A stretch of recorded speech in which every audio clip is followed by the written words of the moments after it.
the price has also increased by about 25% to 30%, I think. Okay, maybe 25 to like 20. Between 20 and 30. But it's an increase, and it's a considerable increase. So, like, I wonder, like, has the price of...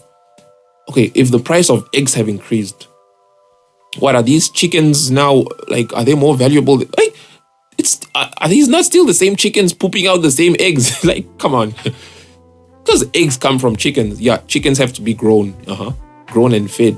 Yeah, and given water. So you grow the chicken, you feed the water, you give it... You grow the chicken, you feed the chicken, you give it water, poops out eggs. You collect the eggs, you sell them to consumers. So now, over time, you see the price of chicken feeds increase. The price of their drinking water increases. Like, the price of establishing a poultry house, a poultry farm. If you want to start up a poultry farm today, it is not as cheap as it used to be back in the days. Why? Back in the days, you didn't need to give all these vaccinations to your chicks, man. But now, modern day poultry farmers, you're buying the chicks, very expensive. Each chick is very expensive. The price of an individual chick has increased. There are all these vaccines that you need to give them from time to time, because now the variety of chicks that they're giving you are different. They're more prone to disease, and I don't know. The price of feed has increased. The price of water has increased. Even the infrastructure itself. They say they've modernized it. They've modernized it with new systems like battery cages, So what, free range was a bit too barbaric for them. Now they have these battery cage systems, And I'm like, okay, where you control the temperature, the air humidity, I don't even know everything they're controlling in there. But all that is what leads to the increase in the price of eggs. And don't even talk about transport. The price of transporting eggs from the same farm to the same town increases. So the price of the same eggs that used to leave the same farm to the same town also increase. What are we doing?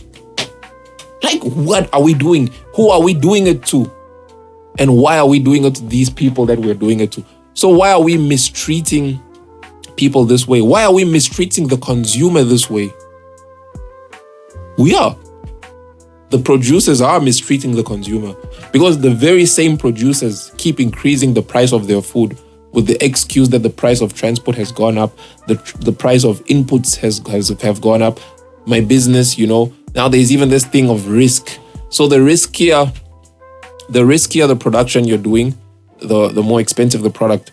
So like if you're producing, organic food, they say producing organic food comes with a higher risk because you're not using any kind of preventive measures like insecticides, pesticides, vaccines, things like that. So your animals can easily die off in case they get sick. Your plants can easily die off if they get attacked, So that risk factor in itself increases the price. So like, what are we doing? Is this really the right path we should be on? Or is there a different path? Is there a different path to food production and food security, which we're supposed to be on? I'm still not talking about giving food to people for free.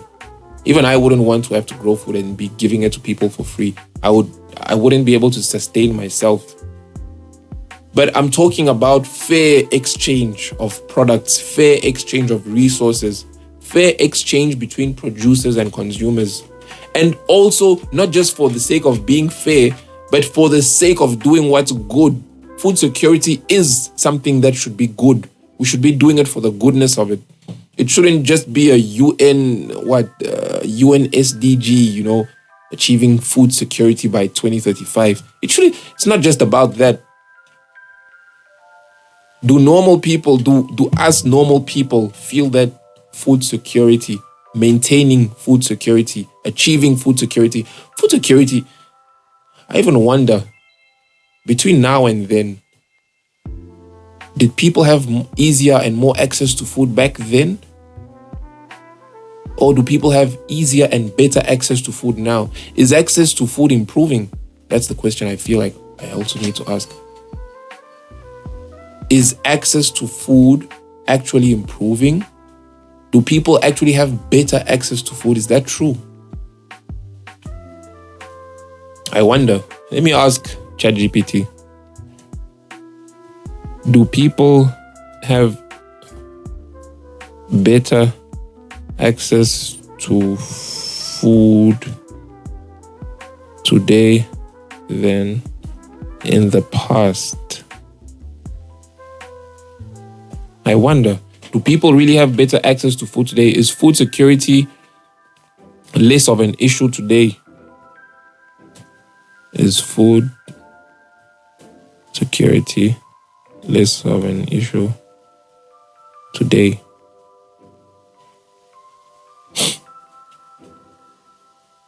All right, so it's compiling the information and we'll see what it says.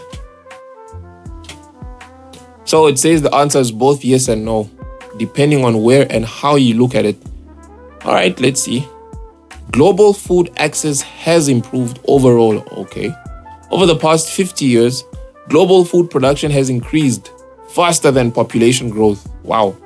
In 1961, the world produced enough food for about 2,300 kilocalories per person per day. By 2020, that rose to over 2,900 kilocalories per person per day. All right. Technologies such as mechanized farming, fertilizer irrigation, improved seeds, green revolution, have boosted yields. As a result, the percentage of undernourished people in the world fell from 33% in 1970 to around 9% in 2019.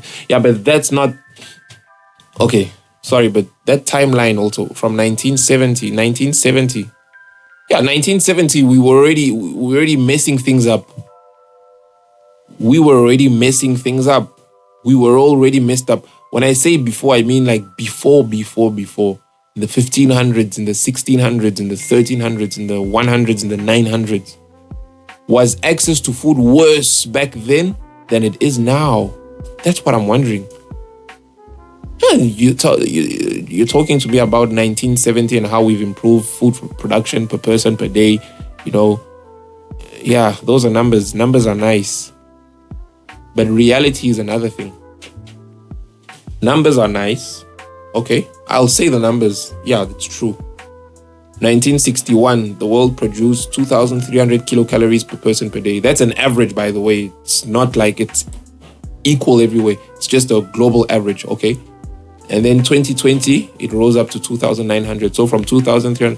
But now, what does that say about food security in the world? If there's a country in the world where people are starving and the rest of the world has food, there's no food security in the world, man. Yeah. That single country that is still starving is a representation of what is going wrong in the world and what actually needs to be corrected.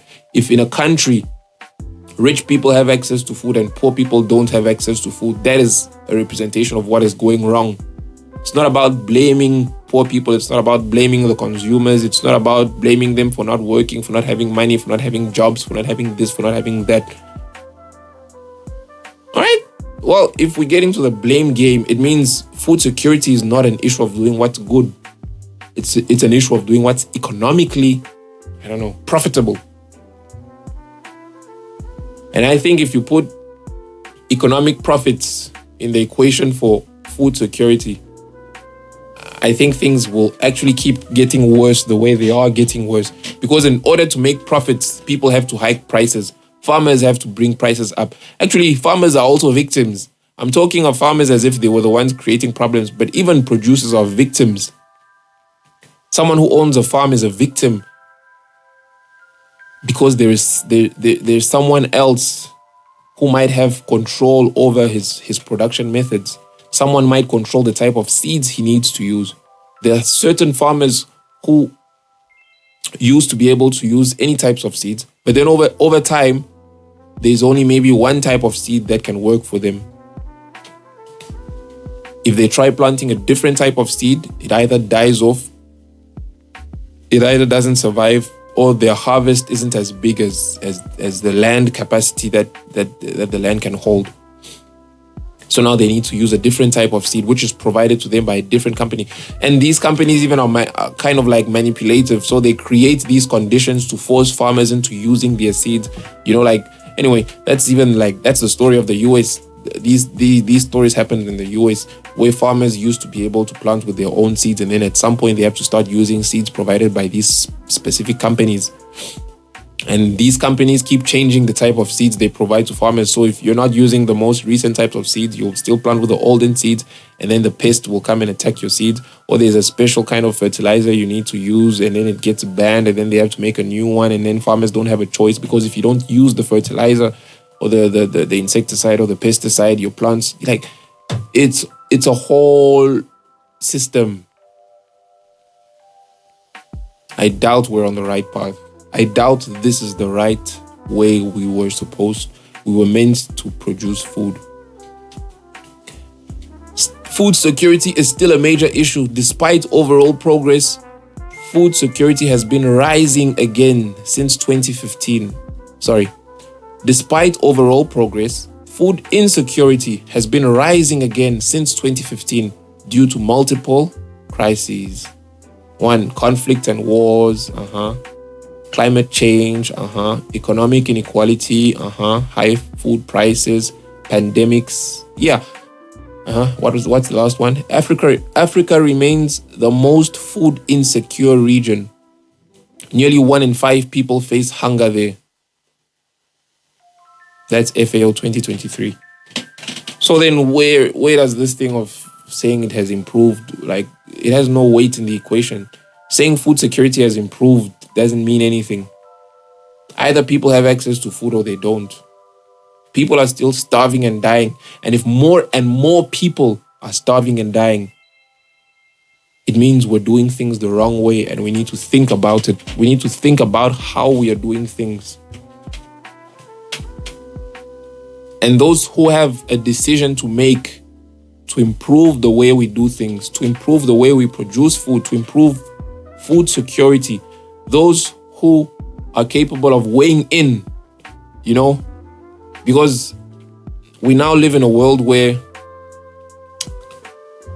it's no longer just about the effort of individual people.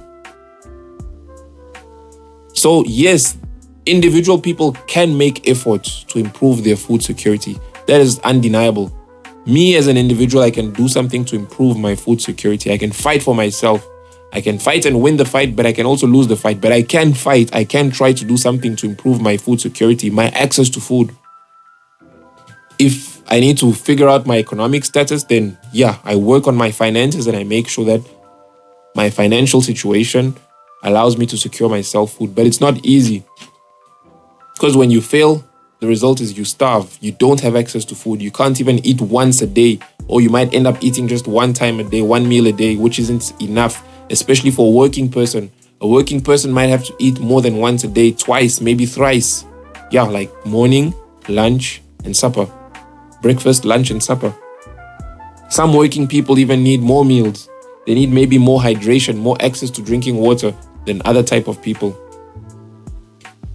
So yes, there are things as individuals that we can do to improve our own personal food security, but there are also things that we cannot do for ourselves because, like I said, the consumer is more like a victim. The producer imposes certain things on the consumer. If a producer imposes a certain price due to various factors that he says, like a producer might say something like, the price of input has gone up. There's a bit more risk in producing this type of food, maybe thanks to climate change or because of climate change. The risk has increased, the interest rates have gone up, taking loans from the bank. So all that now makes the producer to increase the prices. And I haven't even mentioned other economic factors, market factors, things like competition, scarcity, things like that I don't even know everything about. But all those things affect food. I'm just a normal guy trying to talk about food. I don't know all these different things. But what I do know is people need food. People need to eat. People need to have access to food. So why do people not have access to food? Have we been doing things the right way? Or is there something that radically needs to change? That's the question I'm asking. And that's what I wanted us to think about, try to discuss. So, guys, thanks for listening, and I'll be back soon with another one.